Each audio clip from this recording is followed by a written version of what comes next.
Hello students, today we will start physics chapter number 1 electric charge and field.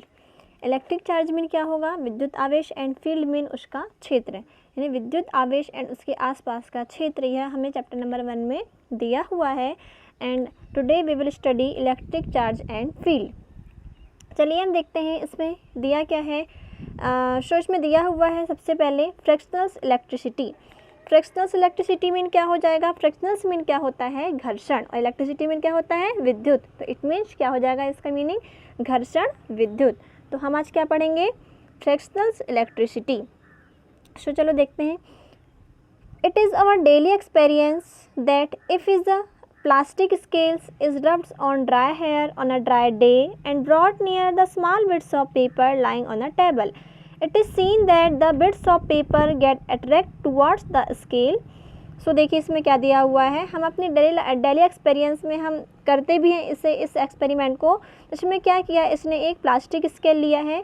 Plastic scale को अपने dry hair में क्या करना है? रब्ड करना है। या प्लास्टिक स्केल नहीं है तो हमारे पास कॉम तो होता है सभी के पास, कंघी करने का, ठीक। तो उसे हमें क्या करना है? अपने ड्राई हेयर में रब्ड करना है। एंड जब रब्ड करने के बाद हमें कागज़ के छोटे छोटे पीस लेना है टेबल पे, और उन पीस के पास हमने जो रब्ड किया हुआ जो स्केल है या कॉम है उसे उन पीस के पास ले जाना है। तो इससे क्या होगा, आप देखेंगे कि वह जो पेपर है वह किसकी ओर अट्रैक्ट होंगे? उस स्केल की ओर क्या हो जाएंगे? अट्रैक्ट हो जाएंगे। आप डेली एक्सपेरिमेंट में देखते होंगे, आप लोग रोज़ कंघी करते होंगे डेली। कंघी करने के बाद यदि आप आसपास ऐसी कुछ भी बारीक बारीक तिनके रहते हैं, यदि आप उनके पास ले जाएंगे तो उसकी ओर क्या हो जाते हैं? चिपक जाते हैं उस कंघे में, है ना। तो यह इसमें कौन सी प्रॉपर्टी पाई जाती है? अट्रैक्शंस की प्रॉपर्टी उनमें आ जाती है, ठीक। This phenomenon was first studies by the Greek scientist Thales nearly 600 years. तो यह जो फेनोमेनन है इसकी फर्स्ट स्टडीज़ किसने किया था? ग्रीक साइंटिस्ट थेल्स ने किया था। और कब किया था? लगभग 600 ईयर्स एगो, यानी कि 600 साल पहले किया था। He found that when a rod of amber is rubbed with fur or cat skin, it attract the small bits of paper. तो उन्होंने फिर एक और एक्सपेरिमेंट किया। उन्होंने क्या किया उस एक्सपेरिमेंट में? उन्होंने क्या लिया? एक एम्बर लिया, ठीक है। क्या लिया? एक एम्बर भी एक प्रकार की रॉड होती है, एम्बर की रॉड होती है। तो उस रॉड में उसने पहले क्या रब्ड किया? फर यानी फर, या फिर क्या बोल सकते हैं उसे? कैट स्किन, है ना। तो कैट स्किन या फर को उसने उस एम्बर की रॉड में क्या किया? उसने रब्ड किया। एंड रब्ड करने के बाद क्या देखा? It attract the small bits of paper. तो यह भी जो एम्बर है, यदि हमने इसमें क्या रब्ड कर दिया? कैट स्किन या फर को रब्ड कर दिया, तो वह भी क्या करती है? छोटे छोटे कागज़ के जो पीस हैं उन्हें अपनी ओर क्या करती है? अट्रैक्ट करती है।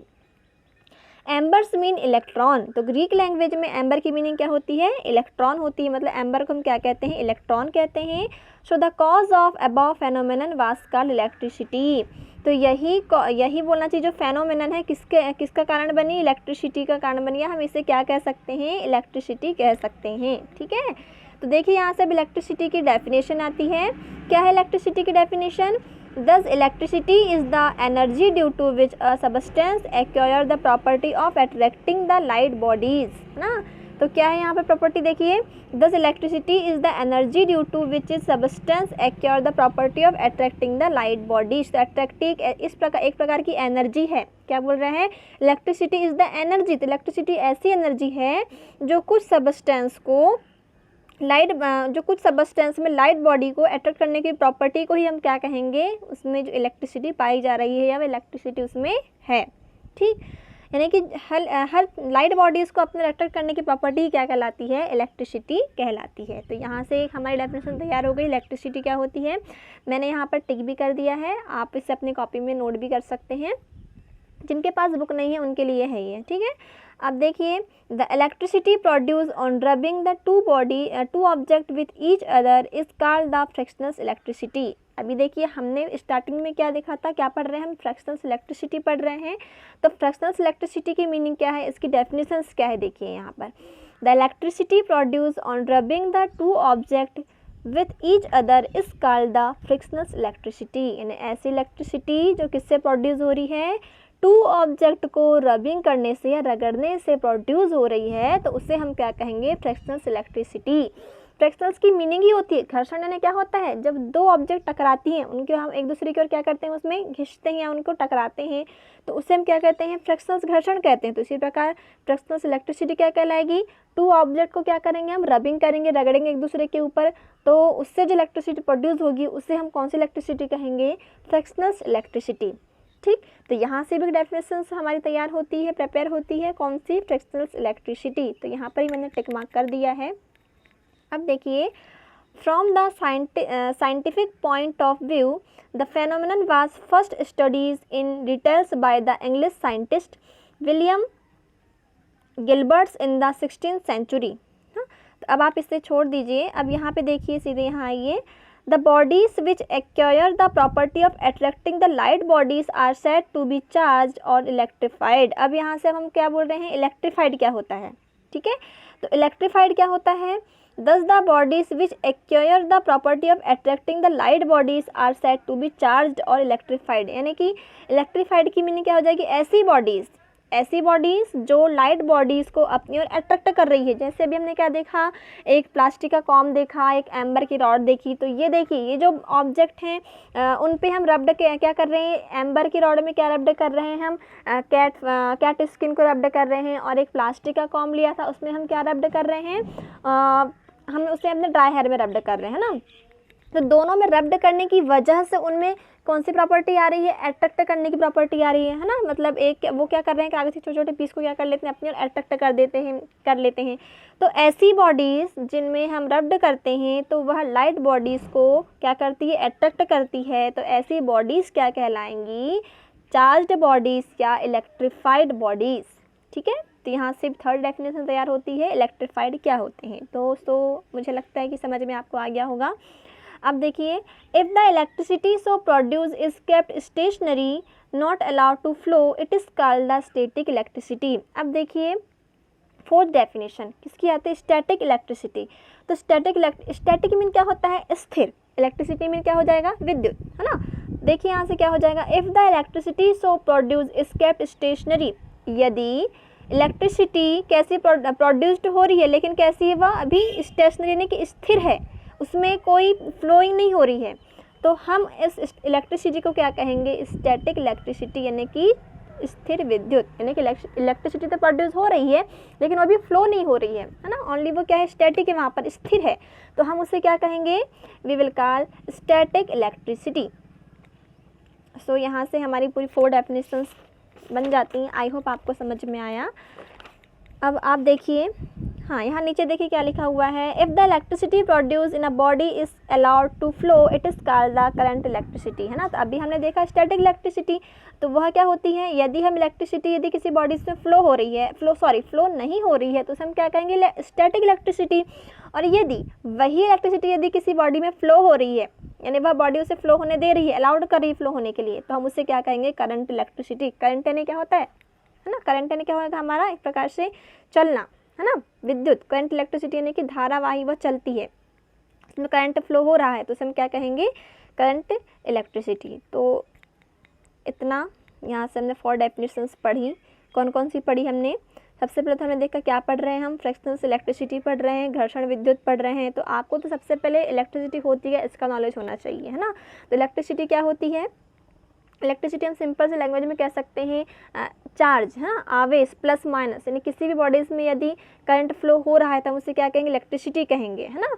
तो यहाँ से फिर हमने देखा इलेक्ट्रिसिटी क्या होती है, कुछ एग्जांपल्स देखे, फिर हमने देखा फ्रैक्शनल्स इलेक्ट्रिसिटी क्या होती है, फिर हमने देखा स्टैटिक इलेक्ट्रिसिटी क्या होती है, फिर करंट इलेक्ट्रिसिटी क्या होती है। तो इतना ये हमारा ये बेस है इस चैप्टर का, बेसिक चीज़ें हैं, तो इन्हें आप लोग अच्छे से एक और बार पढ़िएगा। अब हम देखते हैं 1.2। 1.2 में क्या है, पॉजिटिव एंड नेगेटिव चार्ज। ठीक, show positive and negative charge.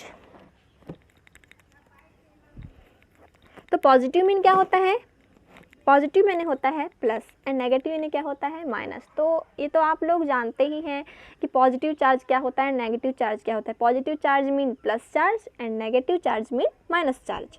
तो देखते हैं यहाँ पे क्या दिया हुआ है, चार्ज से जूम कर लेते हैं, ठीक है। देखिए ना, charge are of two kind, तो चार्ज कितने टाइप के होते हैं, 2 टाइप्स के होंगे, उसके कितने काइंड होंगे, 2 काइंड्स होंगे। फर्स्ट काइंड है हमारा पॉजिटिव चार्ज एंड सेकंड है negative charge. This fact can be seen from the following experiment. तो ये जो फैक्ट हैं आपको समझना है कि पॉजिटिव चार्ज क्या होता है, नेगेटिव चार्ज क्या होता है। तो इस फैक्ट को हम कंसीडर करने के लिए हमने यहाँ पर कुछ एक्सपेरिमेंट दिए हुए हैं 1 2 3। तो हम इसे लाइन से पढ़ते हैं। एक्सपेरिमेंट नंबर फर्स्ट में क्या दिया हुआ है, देखिए क्या दिया हुआ है। When a glass rod is rubbed with silk, इसने क्या लिया, हाँ फर्स्ट एक्सपेरिमेंट में ग्लास रॉड लिया और उसे सिल्क से क्या किया, उसने पहले रब्ड किया, है ना। मतलब देखिए हम स्टार्टिंग से पढ़ रहे हैं, क्या कर रहे हैं, हम रब्ड कर रहे हैं। रब्ड हम लोग क्या पढ़ रहे हैं, फ्रैक्शनल इलेक्ट्रिसिटी, घर्षण विद्युत, यानी हम उससे रब्ड करेंगे तभी वहाँ पर इलेक्ट्रिसिटी प्रोड्यूस होगी।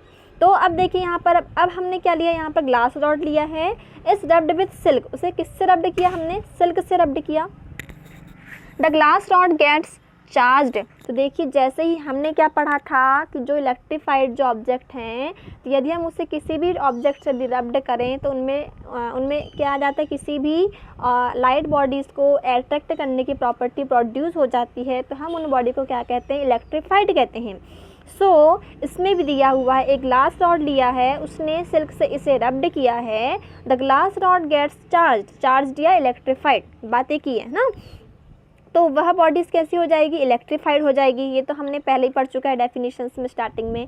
अब इसके आफ्टर देन देखिए क्या कह रहा है ये, if this rod is suspended bye a silk thread and other glass rod after rubbing with silk is brought near the suspended rod. देखिए क्या कह रहा है ना, हमने तो इतना कर लिया, उसे रब्ड कर दिया। अब हमें क्या करना है, उसे एक थ्रेड की हेल्प से उसे ऊपर बांध देना है उस रॉड को, जिससे हमने रब्ड कर चुका है। अब देखिए another glass rod after rubbing with silk is brought near the suspended rod. अब एक हमें दूसरी रॉड लेना है, दूसरी एक ग्लास रॉड लिया, उसे भी हमने पहले किससे रब्ड कर लिया, सिल्क से रब्ड कर लिया। अब जो दूसरी जो रॉड है उससे हमें फर्स्ट रॉड की ओर क्या ले जाना है, उसकी ओर मूव करवाना है, उसके पास ले जाना है। तो देखिए जब हम दोनों सेम रॉड हैं, दोनों ही क्या है, कांच ग्लास रॉड हैं, और दोनों को ही हमने सिल्क से क्या करवाया है, रब्ड करवाया है। अब जब दोनों ग्लास को हम उस एक दूसरे के पास ले जाएंगे तो कौन सी प्रोसेस होती है, देखिए वी फाइंड दैट, हमें क्या मिला, suspended rod moves away, there is repulsions between the two rods. तो इसमें क्या हुआ कि दोनों रॉड्स कैसी हो गई, दोनों के बीच में क्या हो गया, रिपल्सन्स हो गया। जैसे आप लोगों के एग्जाम्पल्स के थ्रू मैं बताती हूँ, जैसे हम लोग चुंबक लेते हैं ना, ठीक है, तो आप देखना जैसे कि जो चुंबक होता है उसमें 2 एंड्स होते हैं, एक एन और एस। तो यदि हम एन को पास में ले जाएं, नॉर्थ को पास में ले जाएं, तो उनमें क्या होता है, रिपल्सन होता है। सेम प्रोसेस इसमें दी हुई है। अब देखिए उसमें क्या था, एन दोनों जो आपके पॉइंट हैं दोनों सेम हैं। इस प्रकार यहाँ पर क्या है, दोनों क्या सेम है, दोनों रॉड सेम है। दोनों रॉड सेम है तो दोनों सेम रॉड को यदि हम पास में ले जाते हैं, उनके पास ले जाते हैं, तो उनमें क्या होगा, रिपल्सन होगा, स्वाभाविक सी बात है। ये एक्सपेरिमेंट में इन्होंने पाया ऐसा, ठीक है। तो देखिए आपको यहाँ पे एक्सपेरिमेंट दिख रहा है, फिगर नंबर 1.1 में रिपल्सन बिटवीन 2 ग्लासेस ने देखिए करके देखा है। एक रॉड लिया है ग्लास रॉड, उसमें उससे पहले उसने वही बोलना चाहिए किससे, सिल्क से उसने रब्ड करवा दिया है फर्स्ट रॉड को, फिर इससे उसने थ्रेड के हेल्प से बांध दिया है ऊपर, फिर एक सेकंड रॉड ले गया है, सेम वही रॉड ग्लास रॉड ले गया, उसे भी पहले सिल्क से रब्ड करवा लिया। फिर जब दोनों रॉड को उसने पास में ले गया तो देखिए जैसे ही इसने रब्ड करवाया तो इसमें कौन सा चार्ज आ गया है, ये सबसे पहले चीज़। तो जैसे ही इसने ग्लास रॉड को हमने रब्ड किया सिल्क से, तो उसमें क्या हो जाएगी, इलेक्ट्रीफाइड आ जाएगी, उसमें चार्ज ऑटोमेटिकली आ जाएंगे। तो इसमें कौन सा चार्ज आ गया, पहले से ही प्लस चार्ज आ गया है। और सेकंड को भी जब हमने सेम प्रोसेस किए तो सेकंड में भी सेम चार्ज आएगा, ठीक है। तो सेम चार्ज आ गया दोनों में। अब दोनों सेम चार्ज है, दोनों के यदि हम पास में ले जाते हैं तो दोनों में क्या होगा, स्वाभाविक सी बात है, रिपल्सन होगा, ठीक है। अब वैसे ही हम देखते हैं एक्सपेरिमेंट नंबर 2। तो एक्सपेरिमेंट नंबर 2 में क्या दिया हुआ है, now if an ebonite rod is rubbed with fur. अब इसने रॉड चेंज किया सेकंड एक्सपेरिमेंट में। अभी हम क्या ले रहे थे, ग्लास रॉड ले रहे थे सिंपल सी, हम क्या ले रहे हैं, एबोनाइट रॉड ले रहे हैं। तो now if an ebonite rod is rubbed with fur and is suspended and another ebonite rod rubbed with fur is brought near the suspended rod as shown in figure 1.2, again we find that they repel each other। तो इसने भी same process किया है। अब इसने बस rod change किया है, मैं इसे बार बार नहीं बताऊंगी, बस इसने क्या किया है, सेम प्रोसेस किया है।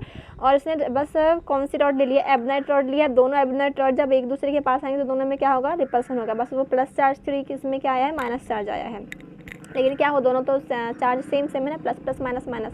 दोनों में क्या हो रहा है, इसमें भी वो भी एक दूसरे को क्या कर रही है, रिपल कर रही हैं, दूर कर रही हैं। अब देखते हैं एक्सपेरिमेंट नंबर 3। तो अब देखिए एक्सपेरिमेंट नंबर 3 में इसने क्या किया, If an ebonite rod rubbed with fur is suspended and a glass rod rubbed। अब देखिए इसने रॉड चेंज कर लिया। अभी तो क्या कर रहा था, ये दोनों एक्सपेरिमेंट में सेम रॉड ले रहा था, एक में लिया इसने ग्लास रॉड और एक में लिया एबोनाइट रॉड। अब इसने क्या किया, थर्ड एक्सपेरिमेंट में फर्स्ट रॉड किसके लिए, इसने एबोनाइट रॉड लिया, उसे उसने फर से क्या कर लिया, रब्ड कर लिया एंड उसे एक थ्रेड की हेल्प से उसे लटका दिया ऊपर, ठीक है।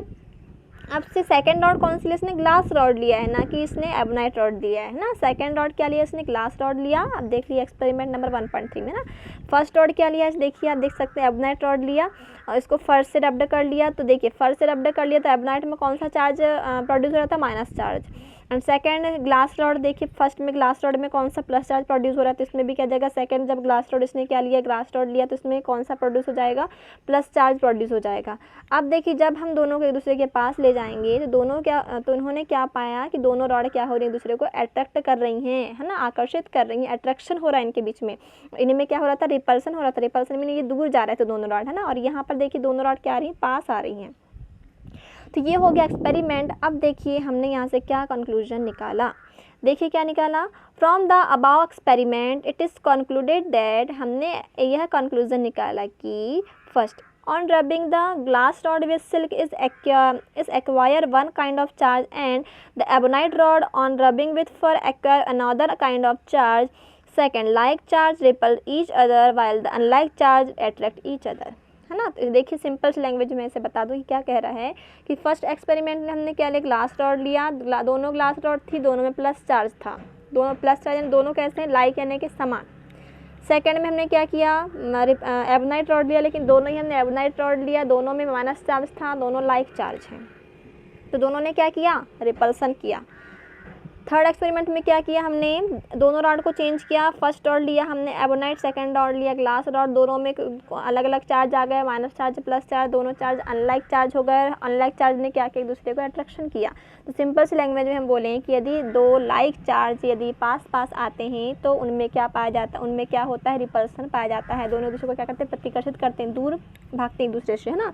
और यदि डिफरेंट चार्ज यदि पास में आए या डिफरेंट इलेक्ट्रिफाइड रॉड को यदि हम पास में लेकर जाएं, यानी कि अनलाइक चार्ज को यदि हम पास में लेकर जाएं, तो दोनों में क्या पाया हो जाता है, अट्रैक्शन हो जाता है, ठीक है। यानी कि प्लस माइनस क्या हो जाएंगे, अट्रैक्ट होंगे, लेकिन माइनस माइनस क्या होंगे, रिपल होंगे, प्लस प्लस भी क्या होंगे, रिपल होंगे। तो ये हो गया हमारा। हाँ अब देखिए, For the sake of convenience, the charge acquired by the glass rod is called the positive charge, है ना। अब देखिए, for the sake of convenience, the charge acquired by the glass rod, तो glass rod में जो charge produce हुआ था उसे हम क्या कहेंगे, पॉजिटिव चार्ज कहेंगे। And charge acquired by the ebonite rod is called the negative charge, और जो एबोनाइट की रॉड में जो चार्ज आया था उसे हम क्या कहेंगे, नेगेटिव चार्ज। अब देखिए आपको दिख रहा है यहाँ पर ना, ग्लास रॉड में कौन सा चार्ज आपको दिख रहा है, प्लस चार्ज यानी इसे पॉजिटिव चार्ज आया था, और एबोनाइट की रॉड में कौन सा चार्ज आया था, माइनस यानी कि नेगेटिव चार्ज, ठीक। अब देखिए, the charge of bodies on rubbing is due to friction which substance can be charge by rubbing it with a suitable substance, the charge acquired by it will be either repel the charge glass rod or will repel the charge ebonite rod. Thus the charge can be divided only the following two categories, positive charge and negative charge. इसे तो आप छोड़ दीजिए। सो आज के लिए इतना ही। आपको यह वीडियो ध्यान से देखना है, और हो सके तो जो चीज़ें आपको नोट करना है तो आप अपनी कॉपी में डेफिनेशंस तो आप नोट कर ही सकते हैं, और आप लोग इसे ध्यान से पढ़ें और रिवाइज भी करें। Thank you.